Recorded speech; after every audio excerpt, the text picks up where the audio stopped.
Hello friends, welcome to my channel NM রান্নাঘর।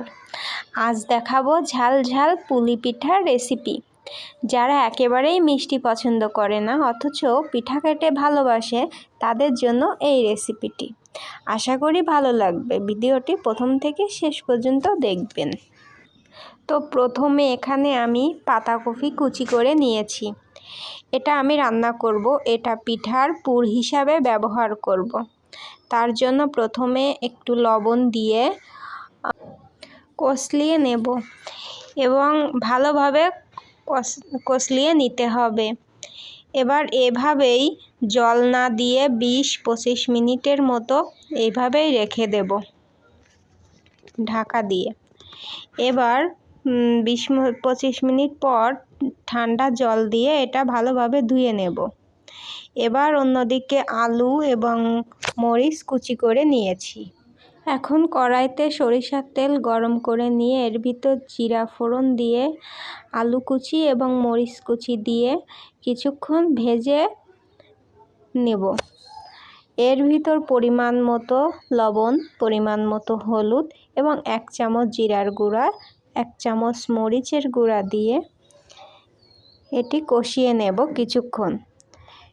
তারপর এর ভিতর ধুয়ে রাখা পাতাকপিটা দিয়ে সবগুলো মশলা এবং আলু একসাথে নেড়েচেড়ে মিক্সার করে নিলাম।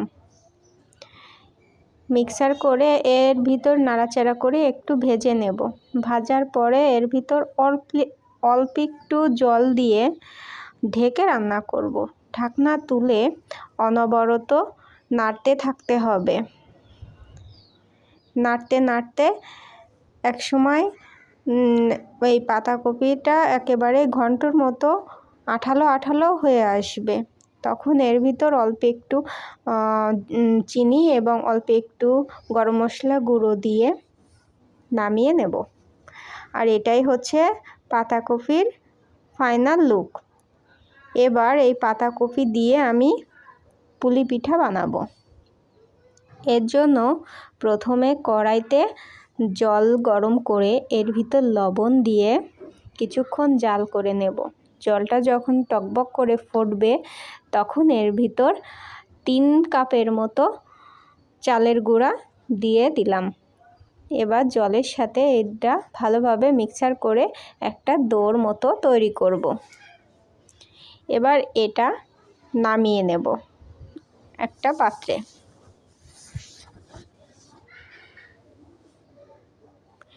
এবার নামানোর পর একটু ঠান্ডা হলে এটা ভালোভাবে মেখে নিতে হবে।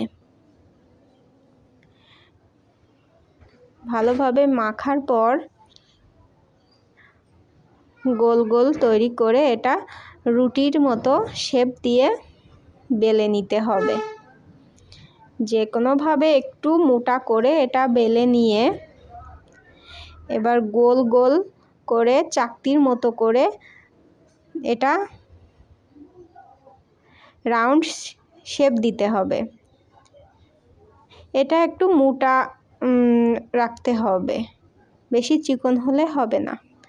এবার এগুলো এক এক করে তুলে নিয়ে দেখুন এতটুক পুরুত্বে এটা তৈরি করতে হবে। এবার এটা দিয়ে এর ভিতর পাতাকপি ঘন্ট দিয়ে সুন্দর করে শেপ দিয়ে 2 সাইডে মুড়ে এনে শেপ দিয়ে সুন্দর করে একটা কুলি পিঠে বানাতে হবে। আমি এইভাবে তৈরি করলাম। এখন এক এক রকম সিস্টেমে তৈরি করা যায়, যার যেরকম পছন্দ সে সেইভাবে তৈরি করে নিতে পারে। আশা করি ভালো লাগবে। যে কোনোভাবেই তৈরি করলে হবে। তো আমি এইভাবে সবগুলো এক এক করে করে নিলাম পিঠা। এবার এই পিঠাগুলো গরম সয়াবিন তেলে এক এক করে ভেজে নেব। এই পর্যায়ে চুলার আঁচ একেবারে মিডিয়াম আঁচে থাকবে, যাতে সুন্দর করে ভিতরে বাইরে ভাজা হয়। এবার ভাজার পরে এটা তুলে নেব একটা পাত্রে। আর এইভাবেই সুন্দর মুচমুচে পিঠা তৈরি হয়ে গেল। আপনারা করে দেখতে পারেন, আশা করি ভালো লাগবে। সো এতক্ষণ পাশে থাকার জন্য সবাইকে ধন্যবাদ।